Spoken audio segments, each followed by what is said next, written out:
Oh, my bad. You good here? Hello, everybody. This is Hondo Carpenter. I am your Las Vegas Raiders beat writer on Sports Illustrated.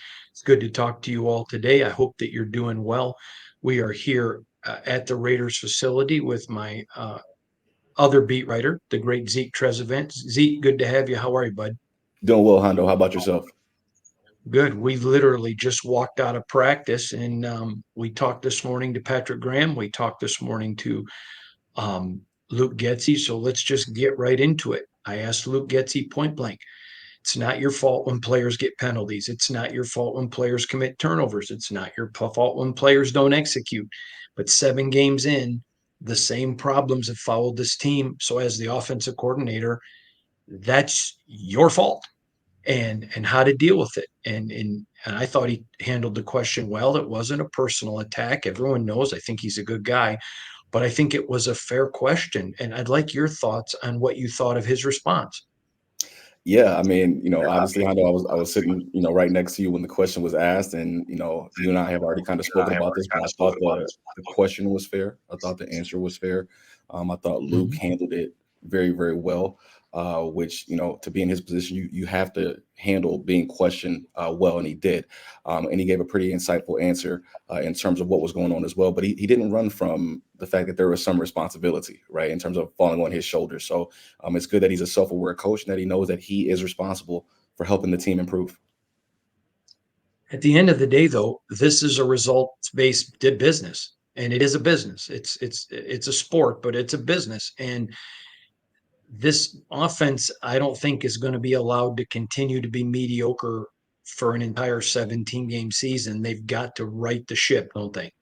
Listen, they have to change something up, right? Sometimes it's not the fact that you're losing; it's how you're losing. And there's one thing for your offense to be inefficient, but to be pretty much not the sole reason why you're losing, but a lot of the losing is on their shoulders.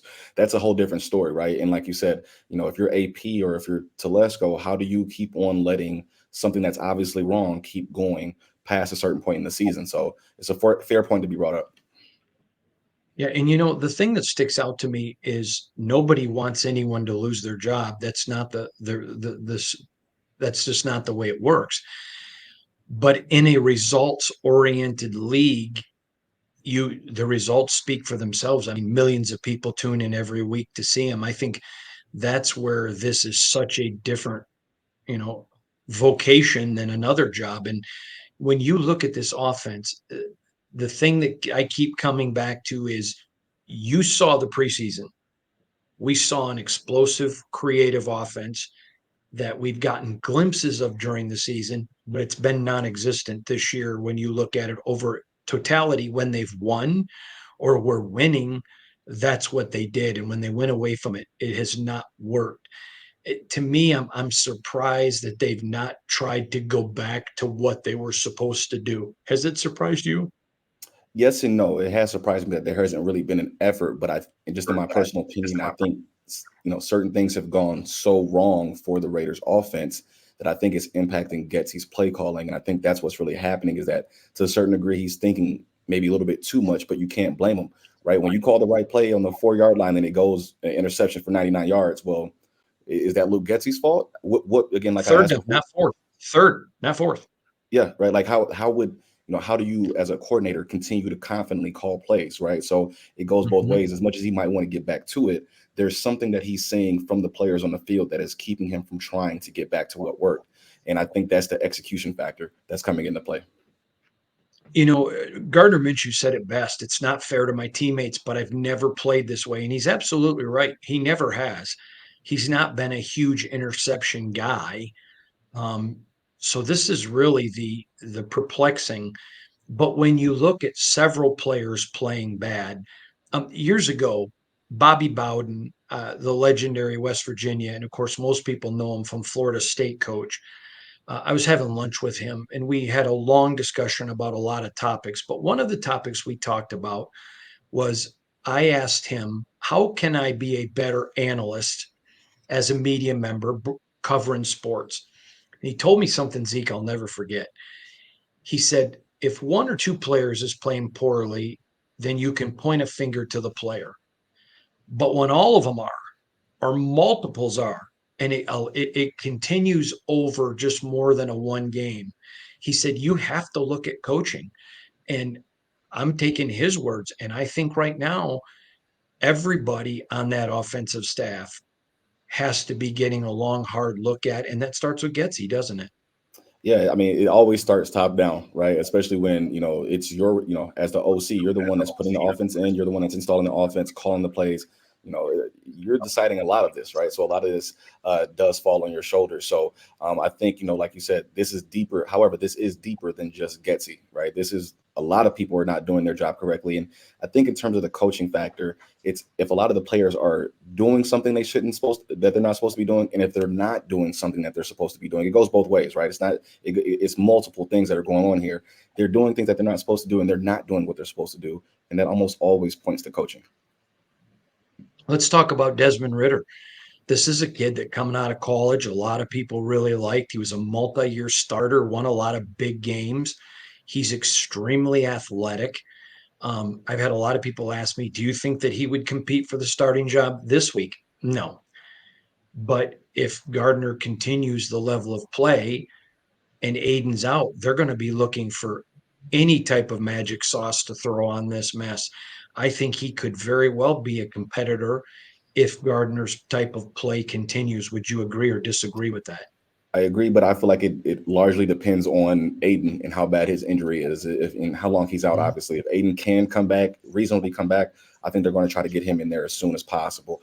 If he's out for any longer than what they expect him to be, I think after the bye week, depending on how Gardner plays, you might see Ridder get thrown in there as a starter. All right, let's turn direction a little bit. The offensive line is extremely young. You look at Delmar DJ Glaze, Thayer Mumford, although I mean those guys are playing very well. Obviously Thayer's injured, but you've got those guys. You got Dylan Parham, Jackson Powers Johnson, um, Jordan Meredith. You got a lot of young guys. Now, none of them are playing like seasoned veterans, other than Parham, not playing like seasoned veterans, but they're young. And so when you talk about a developing young offensive line with a lot of talent, that's fair, but we're not saying they're an experienced, seasoned offensive line. I'll give you an example. JPJ, he's playing with a lot of heart, a lot of guts, but there's a lot of technique that he can do to get better. DJ Glaze, he's playing really good. I mean, you look at what he did to TJ Watt. Good Lord. We're going to learn a lot about JPJ against Chris Jones this week. But both of them have gotten multiple penalties, which you expect from a young player. The point of the matter is that when you got a lot of young players playing well, it doesn't mean that you're saying it's where they're going to be in 3 or 4 years. But for their age, the way they're playing, that is a bright spot on the Raiders. Now, is it a bright spot this year? No, because you're seeing those penalties, you're seeing some mistake issues. But quite frankly, when you're 2-5, you're probably not thinking Super Bowl this year. You're probably thinking, okay, long term, let's get a real strong look at our roster. And I think there's a lot of reasons for optimism there. Would I want to have gone into the season thinking I was a playoff team with all of those guys on the offensive line? No, but that's not where the Raiders are now. So getting these guys a lot of reps is a big deal. I'd love your thoughts on that offensive line. Yeah, I mean, I think now is the time for those reps, right? And there's a lot of talented players on this team and across the league that they just need more reps. They just haven't had the chance to go out there and play. Doesn't mean they're good, doesn't mean they're bad. They just need more practice, they need more experience.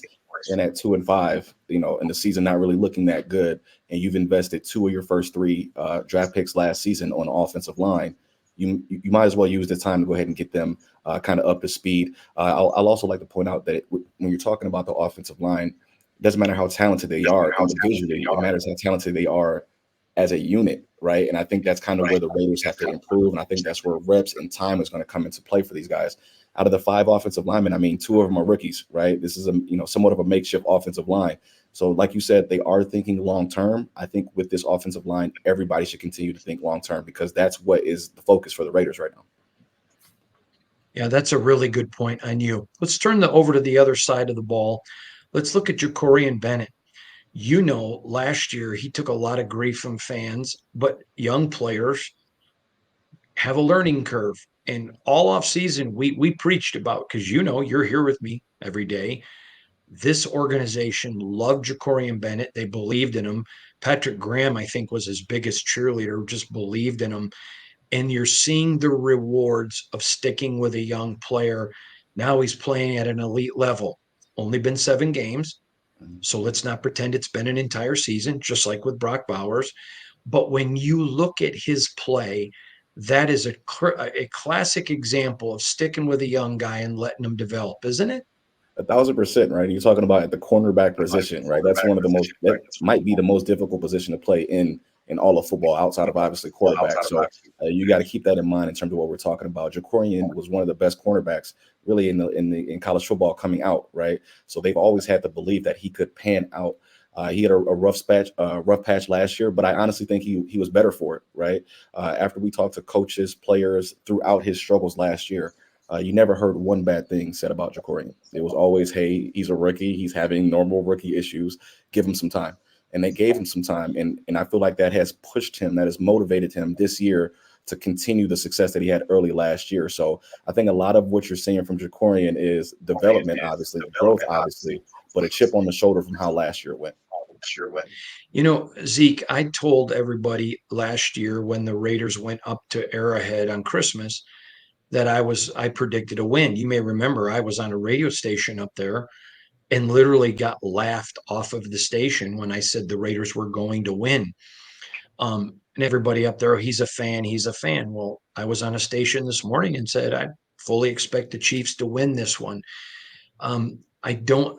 The Raiders have the talent to win, but they're not playing within that talent right now. And I think that they are staring at 2-7 going into the break. This, for them, it's a win now league. There are no silver linings. I just don't see a way that they win this football game. So I'm going to ask you, what do you see from this team? Do you see a win on Sunday? And if you don't, what are some things that you're looking for? Yeah. So, whenever I look at division games personally, I always feel like it's going to be a split. Now, obviously, you're talking about the Kansas City Chiefs here, so that's a completely different story. But I honestly, and I actually thought about this last night, I think it might go similar to last year. I think the Raiders are going to lose on Sunday. I think they're just reeling right now. I think obviously you give them some time off coming up, and I think even over the bye week, I think I'm pretty sure the second Kansas City Chiefs game is after the bye week. Is that correct? Mm-hmm. Yeah. So I think over the bye week, I think the Raiders they're going to be preparing for the Chiefs that second game. And I think, marquee game, Black Friday on the road, everybody doubting them. I think that's where the Raiders are going to get their W. So I still think they split, but I think it's going to go like last year, lose at home, win in Kansas City. Wow. Okay. Big prediction there from you. I want to ask you, because this defense is, when you look at 2-5, you just think the entire team's fallen apart. This defense has had one bad game, Carolina. I look at the missed tackles against in the fourth quarter against the Broncos. They were just exhausted. You look at how many injuries they've had. Star players, Malcolm Kuntz. I think people are forgetting that was a guy expected to be an elite defensive end that never played a snap. Christian Wilkins is an elite defensive tackle. I expect this defense to be fine. But if you are a defensive player on this team, I think there is a pride segment of, okay, we can't control what the offense does, but we can control what we do. Let's control them and at least continue to send the message nationally. We're not the issue. Fair or unfair? I think it's fair, but I think there's also there's a human element to it as well, right? I think as well as they played, I think it gets to a point, and it has in pretty much all of their losses, where they've played well for an extended amount of time with no run support from the offense, and it weighs on them physically and it weighs on them mentally. And then after a while, they give up the one touchdown or the one field goal they couldn't afford to give up. So yes, they definitely have a pride to them. You see it every week, no matter what the offense does. As long as the defense is relatively healthy, they've come to play, and it's good to see that, because the offense doesn't really hold up their end of things. So the defense has played well. Hopefully, they'll continue to play well. But I also think it's just human nature. After you've played pretty good football for 3-4 quarters and you're still losing by double digits, it catches up to you after a while. Yeah, can't argue with that. Art, I'm going to ask you, I know that we don't deal in hypotheticals, but I think it's realistic that there's a good chance the Raiders are 2-7 going into the bye week, which is a terrible, disastrous of a season. That said, if you're Antonio Pierce and it's 2-7, does he have to look at what can I do to shake this thing up at 2-7 coming out of a bye week? Or do you think he stays the course? What's your thoughts? Crawl inside and tell me what you think AP's thinking. I think he's going to definitely look to make some changes of some sort. How significant those changes are, I'm not quite sure. I think if the bye week was a little bit later in the season, those changes might be a little bit more drastic. But with where it is, I think he's going to take a measured approach. But I do think what's going to happen is they're going to do everything they can to get better over the bye week. I do believe they're going to go 2-7 entering the bye week. If they come out of the bye week and nothing has changed, I think something major is going to happen.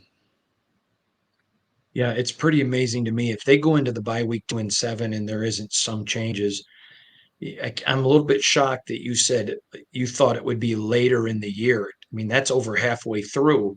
That's 2-7 with 8 games to go. And I mean, if you're AP and I mean, you're trying to put something on the table quick that says, look, I've got this thing turned around. We're going in a good direction. I think coming out of the bye, if they're 2-7, I'll be shocked. I'll literally be shocked at that. All right. Lastly, and I think this is an important one. I have a lot of people asking me, what's the mood in the locker room? You're in there with me. I don't think there's not one person's quit on AP at all. That's not even a thought in the process of these guys' mind. I think it's better for the Raiders if they lose, obviously for the better draft pick, but I'm not insulting these coaches and players that they're tanking because that would put an element of they don't care, and they totally do care. But I had a lot of people asking me. I'm in there. I talked to a ton of players, as you know. I haven't seen one example, one, that these players have given up on AP, have quit on AP. The efforts there. You can certainly point to multiple players. Now, at Carolina, you could point to some guys that didn't give maximum effort. One game, and it was a very small group of players. But I don't see the quit. They're not playing good enough. I'm not saying they are, and I'm making no excuses. But when I'm asked about what I think about the mood of the locker room, I don't see them as having quit on them. What do you think? No, so I think with this question specifically, you have to keep in mind where this locker room was last year and who they were underneath last year and the vibe in the locker room last year. I think a lot of those guys they kind of compare to that and they say, hey, we might be losing, but at least it's on us, right? I think last year, those players for the first half of the season, I think internally, my opinion, they felt like a lot of the losing over the first 8 games was because of the coaching staff. That's what I feel like. And I think now they have this attitude of we're losing, but it's because of things we are doing. So we need to go fix it. It falls on us. That's why there's not a quit in them. It's because they know they have the power to turn it around, right? It's on them, not the coaching staff. So no quitting those guys, no bad vibes at all. Just more of a, hey, we have to figure this out as players. Last question from me, but when you look at this team, give me 3 things that I think Raider fan, they're all disappointed with the record. We're not going to pretend that they're not. But I'm going to give you 3 things I think that they can at least be encouraged about with the future. And I'd love to hear yours. Okay. Number 1, I think they can be encouraged by the amount of young players getting significant reps. That's going to pay off in the long run for this franchise. Number 2, no quit. I think that says to the character of the players that you've got. These are good guys battling, no quit. But here's the third one. You're not seeing finger pointing. It's everybody pointing at themselves. That tells you, work ethic tells you got a bunch of guys that work hard. But the no finger pointing tells you got a lot of men of character. You can build with that. Nobody is pretending that this is a successful season. And when you're talking about things that you can build on, and it's a bad year. So we're not pretending. But the reality is the reality. What are some things that you think Raider Nation can be taken out of this to give hope to the future? first and foremost, the fact that they have pieces, that the Raiders have pieces on both sides of the ball that they can build Mhm. around. Right now, it may be spotty. Right, you might need to replace a couple of offensive linemen. You might need to fill in the holes other places, like most teams do. But Mhm. they do have multiple pieces on both sides of the ball that they can build around, and young pieces too. Right, there's a lot of guys that's only been in the league for 2, 3, 4 years, and you can build on that. I would also say the culture. The culture is obviously you want a winning culture. I'm not speaking in terms of winning and losing, but inside of the locker room, the vibe that you feel in the room, you can tell that, hey, things might not be going the way that they want them, but they're sticking together as a team. So everything that they've built culture-wise since AP came is still intact for the most part, right? A lot of times you start off 2 and 5, whatever it may be, a locker room starts to go downhill. You haven't seen that yet, and so I would say the culture is another thing. And then I would, listen, you have to keep a good outlook on it, right? It's a bad season, but if you want to look forward to something, at least there's a reward for the bad season, right? So if it continues to go south, hey, I think we're all on the same page. It puts you in a position to address that quarterback position, which could set you straight and set you right for the next decade. And with 100 million plus in salary cap, and you have no idea what the new cap number is going to be, that it just gets better and And better. Again, we're not pretending this is a good year. It's a and terrible year, and you have to but keep. we're also go ahead. No, I'm sorry. I didn't mean to cut you off. I was just going to say, to your point about the salary cap, you can I don't want to say guarantee, but you can almost assure yourself that salary cap is going to increase, right? The NFL is booming, right? So you can almost Boom. imagine that salary cap is going to increase. That $100 million of free money, or open money, is going to increase as well. So if you're looking towards the future, the Raiders are in a good position to set themselves up pretty good for the future. I agree with you. And the last point I want to make is this.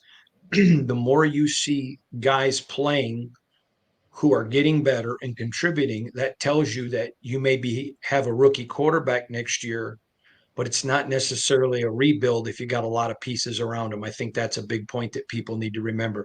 All right, I'm Hondo Carpenter. He's Ezekiel Trezevant. Zeke, tell him your handle on Twitter, please. Yes, sir. It's EZTREZ_SI. EZTREZ_SI. Thanks, Zeke. We'll see you all tomorrow.